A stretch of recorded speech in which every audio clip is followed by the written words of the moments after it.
हमारे इस YouTube channel के सेगमेंट फास्ट न्यूज में आप तमाम का इस्तकबाल है। इस वीडियो में आप देख सकते हैं कम मिनटों में बहुत ज्यादा खबरें। तो आइए शुरू करते हैं वीडियो को और देखते हैं आज की ताजा तरीन खबरें। मुसाफिर बस में भूल गया मुरख, आरटीसी ने मुरख को नीलाम करने का किया ऐलान। करीमनगर बस डिपो में अजीबोगरीब वाकया। तेलंगाना आरटीसी की बस में 2 दिन पहले एक मुसाफिर अपनी मुरख भूल गया, जिसको बस कंडक्टर ने बस डिपो के जिम्मेदारों के हवाले कर दिया। इस मुरख को लेने कोई नहीं आया, जिस पर आरटीसी ने इसे नीलाम करने का फैसला किया है। तफसीलात के मुताबिक इस महीने की 9 तारीख को वरंगल से वेमुलवाड़ा जाने वाली बस करीमनगर बस स्टेशन पर रुकी तो मुसाफिर जो मुरख को अपने साथ छुपा कर ले जा रहा था बस के अंदर ही भूल गया। साथ ही मुसाफिरों ने बस में बैग को देखा और मामला कंट्रोलर के इल्म में लाया। जब आरटीसी के अमले ने इस बैग को खोला तो इसके अंदर मुरख को बड़ी ही एहतियात से पैक किया हुआ पाया।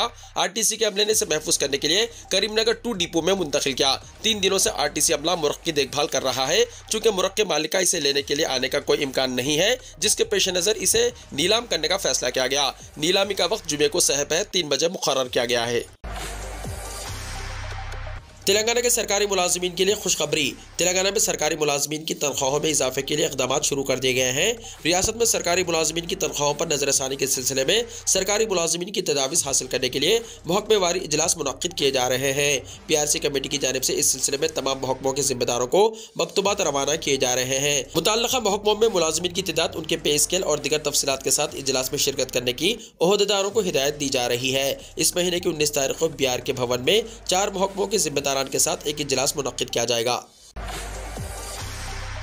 हैदराबाद में रात देर गए तक कारोबार खुले रखने और चालानात आयद न करने कमिश्नर पुलिस से मजलिस के अरकान असम्बली की नुमाइंदगी। ऑल इंडिया मजलिस इत्तेहादुल मुस्लिमीन यानी AIMIM के अरकान असम्बली के एक वफ्द ने हैदराबाद के पुलिस कमिश्नर श्रीनिवास रेड्डी से मुलाकात की। उन्होंने हैदराबाद ट्रैफिक पुलिस की जानिब से छोटे ताजिरों और होटल मालिकान को हिरासा करने का इल्ज़ाम लगाया। कारवान के MLA कौसर मोयुद्दीन और चारमीनार के MLA मीर जुल्फ़िकार अली ने कमिश्नर से मुलाकात की। उन्होंने कहा कि ट्रैफिक पुलिस मेहदीपट्टनम, रैती बौली, पत्थरकट्टी, लाड़ बाजार, चारमीनार, टोली चौकी, 7 गुंबद, गोलकुंडा, आसिफ नगर, अमीरपेट वगैरह में छोटे ताजिरों और स्ट्रीट वेंडर्स पर भारी जुर्माने आयद कर रही है। मजलिस के MLAs ने पुलिस कमिश्नर की तवज्जो दिलाई कि शहर में होटलों और दीगर कारोबारी इदारों को रात देर तक खुली रखने की इजाजत दी जाए, जिस पर कमिश्नर पुलिस श्रीनिवास रेड्डी ने MLAs की जानिब से पेश करदा मसाइल का जायजा लेने और मुनासिब कार्रवाई करने का वायदा किया। गूगल के नायब सदर ने चीफ मिनिस्टर रेवंत रेड्डी से की मुलाकात, मिलकर काम करने का फैसला। गूगल के नायब सदर चंद्रशेखर थोटा ने जुमेरात को चीफ मिनिस्टर रेवंत रेड्डी से उनकी रिहाइशगाह पर खैर सुगाली मुलाकात की। गूगल के नायब सदर चंद्रशेखर थोटा ने चीफ मिनिस्टर के साथ रियासत तेलंगाना में सरमायाकारी पर तबादला ख्याल किया और हुकूमत के साथ काम करने के लिए अपनी रजामंदी का इजहार किया। उन्होंने कहा कि आर्टिफिशियल इंटेलिजेंसी हर शोबे को मुतासर कर रही है और वो ज़राअत, तालीम और सेहत जैसे शोबों में तेलंगाना के डिजिटलाइजेशन एजेंडे को तैयार करने में शिराकतदार होंगे। इसके अलावा चंद्रशेखर ने चीफ मिनिस्टर को बताया कि तेलंगाना के शहरियों की जरूरियात को पूरा करने के लिए मियारी खिदमत फराहम करने के लिए उनके पास बेहतरीन टेक्नोलॉजी और महारत है। चीफ मिनिस्टर ने गूगल मैप्स और गूगल अर्थ प्लेटफॉर्म्स का इस्तेमाल करते हुए सड़क की हिफाजत में मुमकिन बेहतरी पर भी तबादला ख्याल किया। इस मीटिंग में रियासती वज़रा D सुरीधर बाबू, कोमटिरेड्डी वेंकट रेड्डी और दीगर ने शिरकत की। अखिलती बहबूद के लिए बजट में 4000 करोड़ मुख्तस करने की तैयारियां। तेलंगाना की रेवंत रेड्डी ज़ेर क़यादत कांग्रेस हुकूमत ने बजट बराए साल 2024-25 की तैयारियों की तरह अखिलती बहबूद के लिए माइनॉरिटी डिक्लेरेशन के मुताबिक बजट मुख्तस करने का फैसला किया है। महकमे फाइनेंस ने तमाम महकमे जात से बजट तजावीज़ हासिल की है। इसी तरह महकमे अखिलती बहबूद की जानिब से भी तजावीज़ पेश की गई। बावसूख ज़राए के मुताबिक असम्बली चुनाव से पहले कांग्रेस के माइनॉरिटी डिक्लेरेशन में किए गए वादे के मुताबिक 4000 करोड़ मुख्तस करने और अखिलियतों के लिए अलहदा सब प्लान की तजवीज़ पेश की गई है। ज़राए ने बताया कि अखिलती बहबूद का बजट माइनॉरिटी डिक्लेरेशन और इंतखाबी मंशूर में अखिलियतों से किए गए वादों के ऐन मुताबिक होगा। गुज़िश्ता साल BRS हुकूमत ने अपने आखिरी बजट में अखिलती बहबूद के लिए 2200 करोड़ रुपए मुख्तस किए थे। अलहदा तेलंगाना रियासत की तश्कील के बाद से BRS हुकूमत ने हर साल अखिलती बहबूद के बजट में इजाफा जरूर किया, लेकिन मजमूई तौर पर खर्च का मामला मायूस कुन रहा। गुज़िश्ता 10 सालों में BRS हुकूमत ने अखिलती बहबूद पर 12000 करोड़ रुपए खर्च का दावा किया है। चीफ मिनिस्टर रेवंत रेड्डी, जो अखिलती बहबूद का खलमदान अपने पास रखे हुए हैं, उन्होंने अखिलती बहबूद के अहदेदारों को हिदायत दी है कि इलेक्शन से पहले जारी करदा माइनॉरिटी डिक्लेरेशन पर अमल आवारी के लिए दरकार बजट तजावीज़ पेश की जाए। कांग्रेस ने अखिलती बहबूद के बजट को 4000 करोड़ तक इजाफा करने के अलावा अलहदा सब प्लान का वादा किया था ताकि बजट खर्च न होने की सूरत में बाकी बजट आइंदा साल मुंतकिल किया जा सके। कांग्रेस ने बेरोजगार मुस्लिम नौजवानों और खवातीन को सब्सिडी बुनियाद पर खर्च फराहम करने के लिए 1000 करोड़ रुपए मुख्तस करने का वादा किया है। चीफ मिनिस्टर ने माइनॉरिटी डिक्लेरेशन के तहत तलबा को तालीमी इमदाद, गरीब अखिलती लड़कियों की शादी पर 1,60,000 रुपए की इमदाद पर अमल आवर तैयारी का भी जायजा लिया। बताया जाता है कि वजारत फाइनेंस को हिदायत दी गई है कि बजट की तैयारी में कांग्रेस के इंतखाबी मंशूर को पेश नजर रखा जाए ताकि पहले बजट के जरिए आवाम को यह तासुर दिया जा सके कि हुकूमत वादों की तकमील में संजीदा है। तेलंगाना को 9,000 करोड़ रुपए खर्च देने मरकज का इत्तेफाक। तेलंगाना हुकूमत को जनवरी, फरवरी और मार्च में 9,000 करोड़ रुपए खर्च हासिल करने मरकज ने मंजूरी दी है, जिसके बाद तेलंगाना हुकूमत 16 जनवरी को पहले मरहले में 2,000 करोड़ रुपए खर्च हासिल करेगी। साबिका हुकूमत ने सरकारी खजाने को खाली कर दिया था। 40,000 करोड़ रुपए खर्च हासिल करने की जो बजट में तजवीज़ पेश की थी, इसमें 39,000 करोड़ रुपए का खर्च हासिल कर लिया था। नई तश्कील पाने वाली कांग्रेस हुकूमत के लिए फंड्स इकट्ठा करना मुश्किल हो गया। माली साल 2023-24 के आखिरी छह माह में खर्च हासिल करने की गुंजाइश भी नहीं थी, जिसके बाद कांग्रेस हुकूमत ने 13,000 करोड़ रुपए ताज़ा खर्च देने का मरकज से मुतालबा किया था। हाल ही में चीफ मिनिस्टर रेवंत रेड्डी ने वजीर आजम नरेंद्र मोदी, मरकजी वजीर फाइनेंस निर्मला सीतारमण से मुलाकात करते हुए मजीद खर्च के लिए नुमाइंदगी की और कहा कि आवाम से किए गए वादों की तकमील के लिए नए खर्च की जरूरत है। 13,000 करोड़ रुपए खर्च देने का मुतालबा किया था। RBI की जानिब से दिसंबर में ऐलान करदा एडवांस कैलेंडर में तेलंगाना से मुताल्लिक 13,000 करोड़ की तफसीलात से वाकिफ कराया था। इसके बाद महकमे फाइनेंस के अहदेदारों ने रियासत के मालियाती मामलात का जायजा लेने के बाद 15,000 करोड़ रुपए का खर्च देने की मरकज को तजवीज़ रवाना की थी। मौसूला अपीलों और रियासत में नई हुकूमत की तश्कील जैसे हालात को मद्देनजर रखते हुए मरकजी हुकूमत ने तेलंगाना को 9,000 करोड़ रुपए खर्च हासिल करने की इजाजत दे दी। इस सिलसिले में मरकजी महकमे फाइनेंस ने 16 जनवरी को RBI की नीलामी में हिस्सा लेने का तेलंगाना हुकूमत को मशवरा दिया है, जिसके साथ ही तेलंगाना हुकूमत ने पहले मरहले में 2,000 करोड़ रुपए का खर्च हासिल करने का मनसूबा तैयार कर लिया। 9,000 करोड़ रुपए का खर्च लेने की इजाजत देने के बाद रियासती हुकूमत को थोड़ी राहत जरूर मिली है। उम्मीद है कि यह रकम फौरी जरूरियात के लिए इस्तेमाल होगी। वाज़ेह है कि कांग्रेस पार्टी ने इलेक्शन के दौरान वादा किया था कि हुकूमत तश्कील देने के बाद 100 दिन में 6 गारंटी पर अमल करेगी। कांग्रेस को इख्तियार के साथ खाली खजाना हाथ लगा है। डबल बेडरूम में ना रहने वालों के मकानों को जब्त किया जाए, कलेक्टर महबूबनगर ने कहा। जिला कलेक्टर रवि नायक महबूबनगर ने कलेक्टरेट दफ्तर में जिले अहदेदारों के साथ जायजा इजलास मुनक्किद किया। इस मौके पर जिला कलेक्टर रवि नायक ने महकमा हाउसिंग के अहदेदारों को हिदायत दी कि डबल बेडरूम मकानात की मंजूरी के बावजूद भी डबल बेडरूम में ना रहने वालों की निशानदही करते हुए उनके डबल बेडरूम मकानात को ताला डाल दिया जाए और जब्त कर लिया जाए। जिले मेडिकल एंड हेल्थ के अहदेदारों को हिदायत दी गई है कि वो इस बात को यकीनी बनाए कि जिले के तमाम सरकारी अस्पतालों में रोजाना OP में कम अज कम 100 से ज़ायद मरीजों की तशखीस की जाए और कोविड केसेस पर तवज्जो दी जाए। उन्होंने मुतल्लिका अहदेदारों को हिदायत की कि पब्लिक एडमिनिस्ट्रेशन की दरख्वास्तों की डेटा एंट्री को तेज किया जाए। तेलंगाना हुकूमत नई बरखी पॉलिसी तैयार करेगी। तेलंगाना हुकूमत ने नई बरखी पॉलिसी लाने का फैसला किया है।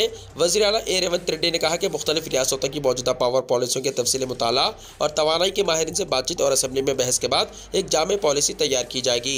बिजली से मुताल्लिक़ जायजा मीटिंग में उन्होंने अहदेदारों को हुक्म दिया कि वो गृह ज्योति योजना के जरिए घरानों को 200 यूनिट तक मुफ्त बिजली फराहम करने का मनसूबा तैयार करें, जो कि असम्बली इलेक्शन के दौरान ऐलान करदा 6 जमानतों में से एक है।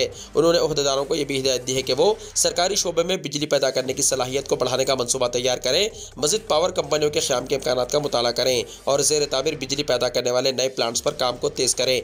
वज़ीर आला ने हुक्काम से कहा कि वो बिजली के गलत इस्तेमाल को रोकें और बिजली की फराहमी के मियार में इजाफा करें। उन्होंने रियासत में बिजली की बिला तात्तुल फराहमी को यकीनी बनाने के लिए मजबूत और फाल इक़दाम करने की भी हिदायत की।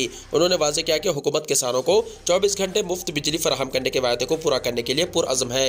वज़ीर आला ने हुक्काम और वज़रा के साथ बिजली की खपत, 24 घंटे बिला तात्तुल बिजली की फराहमी, कंपनियों के जरिए बिजली की पैदावार, नए बिजली पैदा करने वाले यूनिट्स के लिए इक़दामात, गृह ज्योति योजना के तहत 200 यूनिट मुफ्त बिजली की फराहमी के मसाइल पर तफसील से तबादला ख्याल किया। हैदराबाद में मौसमी बुखार के मामलात में इजाफा, वक्त पर इलाज करवाने डॉक्टरों का मशवरा। दर्जा हरारत में रोजाना गैर मामूली कमी और दूसरे मौसमी हालात की वजह से हैदराबाद में वबाई बुखार के मामलात में अचानक इजाफा हो गया है, जहां सरकारी दवाखानों से बड़ी तादाद में बुखार से मुतासरा बच्चों को रुजू किया जा रहा है। डॉक्टरों ने मशवरा दिया कि बुखार की इब्तदाई अलामत पर ही तशखीस करवा ली जाए ताकि बेहतर इलाज को यकीनी बनाया जा सके। सेहतमंद ग़िज़ाओं के इस्तेमाल का भी डॉक्टरों ने मशवरा दिया। नीलोफर हॉस्पिटल से रुजू होने वाले मरीजों की तादाद में गुज़िश्ता चंद दिनों के दौरान इजाफा हो गया। गुज़िश्ता चंद दिनों से सर्दी की शिद्दत में इजाफा और मौसम की तब्दीली की वजह से ज़ईफ़ अफराद और बच्चे मौसमी अमराज जैसे नज़ला, ज़ुकाम और दम्मे से मुतासिर हैं। इनकी बड़ी तादाद हॉस्पिटल से रुजू हो रही है। अवाम का हुजूम सिविल हॉस्पिटल से रुजू हो रहा है। दवाखानों से कई मरीज रोजाना रुजू हो रहे हैं। इस तरह इस आउट पेशेंट शोबे से रुजू होने वालों की तादाद में इजाफा हो गया। डॉक्टर्स ने कहा कि मौसमी तब्दीली की वजह से बुखार और दीगर अमराज के मुतासरीन की तादाद में इजाफा हुआ है। डॉक्टर से ज़ईफ़ अफराद से ख्वाहिश की है कि वो सर्दी के मौसम में घरों से बाहर ना निकले। उन्होंने मास्क के इस्तेमाल पर भी जोर दिया। चीफ मिनिस्टर रेवंत रेड्डी ने 13 ममालिक के नुमाइंदों को इशाइया दिया। चीफ मिनिस्टर रेवंत रेड्डी ने चहारशंबे की रात हैदराबाद के गुब्बदान कुतुब शाही में 13 ममालिक के नुमाइंदों को इशाइया दिया।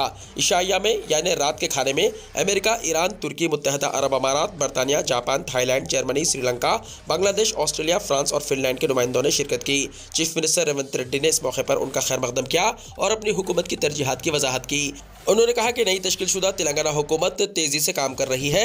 मुजाहिदीन आज़ादी महात्मा गांधी, जवाहरलाल नेहरू, सरदार वल्लभ भाई पटेल और दीगर रहनुमाओं की उमंगों को लेकर और साबिक़ा वज़ीर-ए-आज़म इंदिरा गांधी से तहरीक लेते हुए रियासती हुकूमत मसावत और शफाफियत के साथ आगे बढ़ रही है।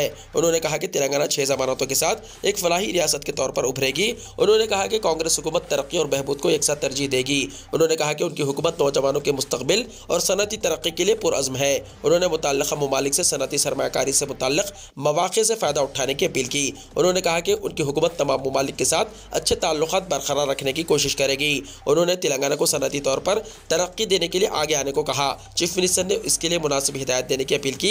इस मौके पर डिप्टी चीफ मिनिस्टर मल्लू भट्टी विक्रमार्का, रियासती वज़रा दामोदर राज नरसिम्हा, सूरीधर बाबू, हुकूमत के चीफ सेक्रेटरी शांति कुमारी और दीगर ओहदेदारों ने शिरकत की। चंद गलतियों से बीआरएस को शिकस्त हुई, केटीआर ने कहा। बीआरएस के वर्किंग प्रेसिडेंट केटीआर ने कहा कि चंद गलतियों की वजह से बीआरएस को असेंबली इलेक्शन में शिकस्त हुई है। तेलंगाना भवन में हल्का लोकसभा वारंगल में बीआरएस कायदीन का इजलास मुनक्किद हुआ, जिसमें खिताब करते हुए केटीआर ने कहा कि हमारी गलतियों से बीआरएस को नुकसान हुआ है। असेंबली इलेक्शन से पहले अगर इस तरह मिल बैठकर बात करते और मसाइल का जायजा लेते तो सूरत हाल दूसरी होती। लोकसभा इलेक्शन के पेश नज़र पार्टी के इजलास मुनक्किद किए जा रहे हैं, जिसमें पार्टी कायदीन की जानिब से बहुत अहम मालूमात फराहम की जा रही है, जिसको वो नोट कर रहे हैं। बीआरएस के सरबराह केसीआर की क़यादत में तेलंगाना को सारे मुल्क में मिसाली तरक्की दी गई। ढेर सारी फलाही स्कीमात को न सिर्फ मुतारिफ कराया गया बल्कि इस पर कामयाब तरीके से अमलावरी की गई। बीआरएस हुकूमत की कारकर्दगी से अवाम पूरी तरह मुतमईन थे। हमारी ही चंद गलतियों की वजह से पार्टी को नुकसान पहुंचा है। रियासत में कांग्रेस को इख्तियार हासिल होने के बाद तेलंगाना फिर एक मरतबा दिल्ली के कंट्रोल में चला गया। हमारे तेलंगाना को हमारे कंट्रोल में रखने का दोबारा वक्त आ गया है। उन्होंने कहा कि मुजव्वज़ा लोकसभा इलेक्शन को विखार का मसला बनाते हुए मुकाबला करने की जरूरत है, तभी बीआरएस ज़्यादा से ज़्यादा लोकसभा हल्कों पर कामयाबी हासिल करेगी। कांग्रेस से इलेक्शन में जो वायदे किए थे इसको पूरा करने में वो नाकाम हो गई है। एक महीने में कांग्रेस हुकूमत अवामी एतमाद से महरूम हो गई। केटीआर ने कहा कि चीफ मिनिस्टर रेवंत रेड्डी अजला की तश्कील को मनसूख करने की बात कर रहे हैं। ऐसा कोई काम किया गया तो अवाम हरगिज़ खामोश नहीं रहेंगे। वोटर लिस्ट में एक से ज्यादा इंदराज पर फौजदारी कार्रवाई होगी, राजीव कुमार ने कहा। Chief election commissioner Rajiv Kumar ने इंतबाह दिया है कि अगर वोटर लिस्ट में किसी शख्स के नाम 2 इलाकों में पाए जाएं तो उनके खिलाफ फौजदारी कार्रवाई की जाएगी। विजयवाड़ा में मीडिया से बात करते हुए राजीव कुमार ने कहा कि वोटर लिस्ट के बारे में कमीशन को कई शिकायत मौसूल हुई है। कई नाम ऐसे हैं जो एक से ज्यादा हल्के जात में मौजूद हैं, जिनका बोकस रायदही के लिए इस्तेमाल किया जा सकता है। वोटर लिस्ट को मुल्क भर में शफाफ बनाने के इक़दाम किए जा रहे हैं। उन्होंने अवाम से अपील की है कि वो रायदही और फहरिस्त राय दहिंदगान यानी वोटर लिस्ट में नामों की शमूलियत के बारे में शऊर बेदार करें। महबूबा मुफ्ती सड़क हादसे में बाल बाल बच गई। जम्मू एंड कश्मीर की साबिक़ वज़ीर आला महबूबा मुफ्ती एक कार हादसे में बाल बाल बच गई। जम्मू एंड कश्मीर के ज़िले अनंतनाग में महबूबा मुफ्ती की गाड़ी को हादसा पेश आया। हादसे के बाद आने वाली कार की तस्वीर से अंदाज़ा लगाया जा सकता है कि यह हादसा कितना शदीद होगा। काली स्कॉर्पियो जिसमें महबूबा मुफ्ती सफ़र कर रही थी, इसके ड्राइवर को चोटें आई हैं। महबूबा मुफ्ती जुमेरात को श्रीनगर से अनंतनाग जा रही थी। इसी दौरान अनंतनाग के संगम बछीरा के करीब उनकी कार को हादसा पेश आया। महबूबा मुफ्ती आग मुतासरीन से मिलने के लिए अनंतनाग के खंबल के लिए रवाना हुई थी। कार हादसे के बाद वो दूसरी गाड़ी में अनंतनाग के खंबल के लिए रवाना हो गई। महबूबा मुफ्ती की गाड़ी के हादसे की इत्तला मिलते ही पुलिस मौके पर पहुंच गई। पुलिस ने मामले का नोटिस लेते हुए तफ्तीश शुरू कर दी। इनकी बेटी इल्तिजा ने इंस्टाग्राम पर पोस्ट किया कि महबूबा मुफ्ती की कार आज अनंतनाग जाते हुए एक खौफनाक हादसे का शिकार हो गई। खुदा के फजल से मुफ्ती और उनके सिक्योरिटी एहलकार को कोई शदीद चोट नहीं आई। बजट 2024 की तारीख आई सामने। इस दिन वज़ीर ख़जाना निर्मला सीतारमण पेश करेंगी अबूरी बजट। बजट 2024 की तारीख सामने आ गई है। 1 फरवरी 2024 को अबूरी बजट पार्लियामेंट के टेबल पर रखा जाएगा और वज़ीर ख़जाना निर्मला सीतारमण 1 फरवरी को अबूरी बजट पेश करेंगी। मुल्क के लिए गुज़िश्ता 1 साल का माली अकाउंट कैसा था और आने वाले माली साल में किन कामों के लिए पैसे की ज़रूरत होगी, इस पर वज़ीर ख़जाना निर्मला सीतारमण पार्लियामेंट में बजट के दौरान जानकारी देंगी। मुल्क का इक़्तिसादी सर्वे बजट पेश करने से एक दिन पहले 31 जनवरी को पेश किया जाएगा। वज़ारत ख़जाना से मुंसलिक चीफ इकनॉमिक एडवाइज़र और उनकी टीम का तैयार करदा इक़्तिसादी सर्वे 31 जनवरी 2024 2024 को पेश किया जाएगा। इसे पार्लियामेंट के बजट इजलास के दौरान जनवरी की आखिरी तारीख को पार्लियामेंट के सामने रखा जाएगा। अबूरी बजट में इस बात पर बहस होती है कि इंतखाबी साल में हुकूमत के पास मुल्क के अखराजात को पूरा करने के लिए कितनी रकम है और इसे कैसे इस्तेमाल किया जाएगा, और इसे वोट ऑन अकाउंट कहते हैं। मोदी हुकूमत की दूसरी मियाद खत्म होने से चंद महीने पहले ये बजट बहुत अहम हो जाता है। इस साल लोकसभा इलेक्शन होने जा रहे हैं और इससे पहले मुल्क की माली हालत बताने के लिए ये एक बहुत अहम बजट है। दिल्ली समेत शुमाली रियासतों और पाकिस्तान में जलजले के झटके। कौमी राजधानी दिल्ली में जबरदस्त जलजला आया। जुमेरात की सहपहर दारुल हुकूमत और करीबी इलाकों में जलजले के झटके महसूस किए गए। नेशनल सेंटर फॉर सेस्मोलॉजी के मुताबिक रेक्टर स्केल पर जलजले की शिद्दत 6.1 थी। अफगानिस्तान में जलजले के मरकज की निशानदही की गई है। दिल्ली के साथ साथ पंजाब, चंडीगढ़, जम्मू एंड कश्मीर समेत कई शुमाली रियासतों में जलजले के झटके महसूस किए गए। दिल्ली NCR इलाके में तकरीबन 30 सेकंड तक जलजले की वजह से लोगों में खौफ और हिरास फैल गया। वो घरों और दफातर से बाहर भाग गए। दूसरी जानिब जलजले के झटकों से घरों में पंखे और दिगर अशिया लरज उठी। मुकामी लोगों ने इससे मुताल्लिक मनाजिर को रिकॉर्ड करके सोशल मीडिया पर पोस्ट कर दिया।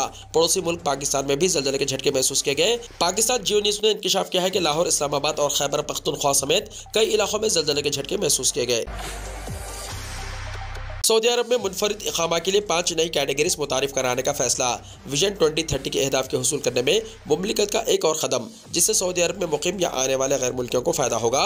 मुनफरिद इकामा मरकज़ के सरबराह डॉक्टर माजिद बिन अब्दुल्ला अल क़स्बी ने कहा है कि मुनफरिद इकामे की 5 नई कैटेगरीज मुतारिफ कराई जा रही हैं। मुकामी मीडिया के मुताबिक उन्होंने कहा कि वली अहद शहजादा मोहम्मद बिन सलमान के विजन और मुल्क को आलमी तवज्जो का मरकज़ बनाने के लिए नई कैटेगरीज मुतारिफ कराई जा रही हैं। उन्होंने कहा कि 5 नई कैटेगरीज में पहली गैर मामूली कारकर्दगी के हामिल अफराद के लिए होगी, जो इदारती, सेहत, आलमी या तहकीकी शोबों में गैर मामूली कारकर्दगी दिखाने के काबिल होंगे।